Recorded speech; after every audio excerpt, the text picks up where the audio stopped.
Hey guys, and welcome back to another episode of Federico Talks Watches. Today I'm going to tell you the easy and surefire way to tell if a modern Rolex is fake.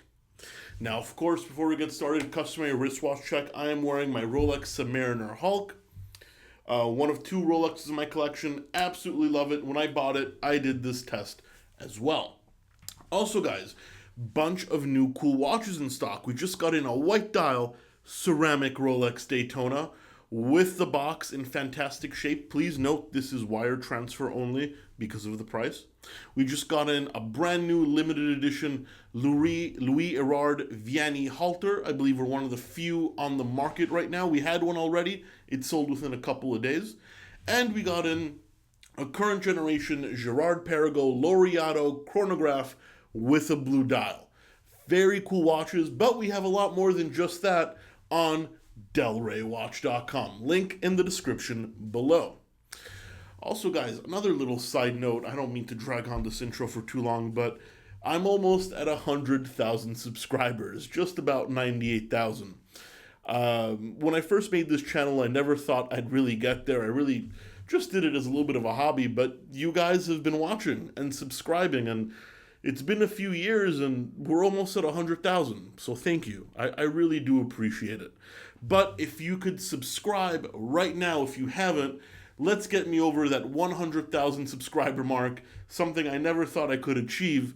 And especially, it's all because of you guys. So if you haven't subscribed, but you're just watching, do me a favor, hit that subscribe button now. Let's get over 100,000. So yeah, guys, Rolex, the king of the watchmaking market. Everybody in the watch community knows what Rolex is. Lots of people love them. A couple people don't like them. I've been accused of not liking them. I do like them. I'm just a little bored of hearing about it. However, it's also one of the most faked watches in the world. Most people, when they're wearing a Rolex, the question you get most of the time is it real? And with the good fakes coming out today, it's very hard to tell if something is real and if it isn't.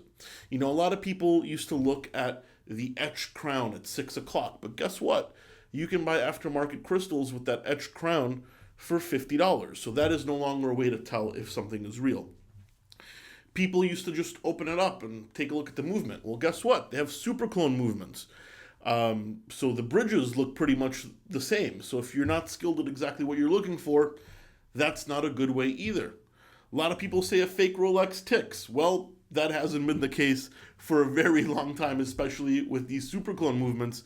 So that's not a good way either. But there is one way that I found to be foolproof. And it's one thing that it's something we use at Delray Watch all the time, and it almost doesn't deserve a whole video because honestly, once you do this, it takes 5 seconds. But I feel like a lot of people just don't know, even a lot of dealers don't know. And that is when you open up the case back. Now, you guys can open up the case back at a watchmaker, or you can buy a little ball on Amazon or a watchmaking tool. So yeah, that part is a pain in the butt. You do have to open up the watch, but then literally 5 seconds. Open up the watch and hack the movement. Pull out the crown so the movement stops. Now look at the balance wheel, okay? That is the part that oscillates that makes the watch tick. Does the balance wheel have microstella screws? Little screws that protrude from the balance wheel. I'll put up a picture so you guys know what I'm talking about. Does it? Well, if it does, it's a genuine modern Rolex. That is what Rolex uses as a regulation system for their movement.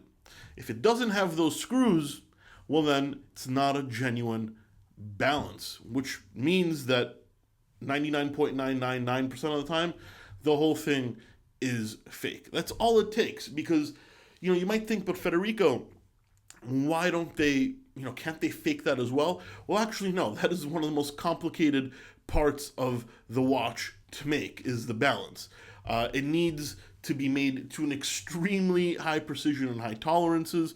It needs to be in, no pun intended, perfect balance to make sure it keeps time.